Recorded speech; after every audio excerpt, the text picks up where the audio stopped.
This landscape was transformed in recent years from farmland to salt marsh. Leftover soil shipped in from a London rail project created Wallasey Island, a vast man-made nature reserve. Trapped between the land and sea, a salt marsh has unique biodiversity. And under the watchful eye of the Royal Society for the Protection of Birds, this site now hosts up to 30,000 birds in winter, including geese and wading birds. And all that vegetation and the plants and the insects and all the other invertebrates that now live in the mud have come in naturally, and the birds have found it, and so they've also come in to live here and feed here. But particularly at this time of year, they're starting to come down from winter. These tidal marshes wash in seeds, helping plants establish quickly. Mud builds up too as water flows in and out, hiding rare invertebrates for birds to feed on, and something else crucial for the planet. Carbon is stored in this mud, so each year a little bit more carbon will be stored in these salt marshes and mudflats around us. That's amazing. So it just builds up as a kind of carbon store? Definitely, yeah, that's it.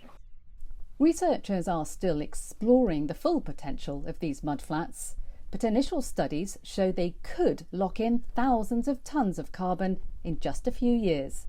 This is the biggest salt marsh restoration project in the UK, and it's already proving a haven for both birds and biodiversity. And here, in this mud, is a vital tool in the fight against climate change. Saltwater plants can also act as a barrier against sea rises, and they're part of the process of storing carbon too. And so this combination of the plants growing on there, on these sites, and the carbon that's brought in, and the sediment that then builds up, means that carbon's then locked away. And so that means they can potentially mitigate some of our climate change. Over half of the UK's salt marshes have been lost, drained for agriculture and development. And in some areas, coastal erosion and rising sea levels are pushing them further back, making this new reserve even more important. It's bringing these multiple benefits that salt marshes provide. So it's created new salt marsh, it's created new carbon storage, it's created new flood risk prevention, and it's created this amazing place for biodiversity.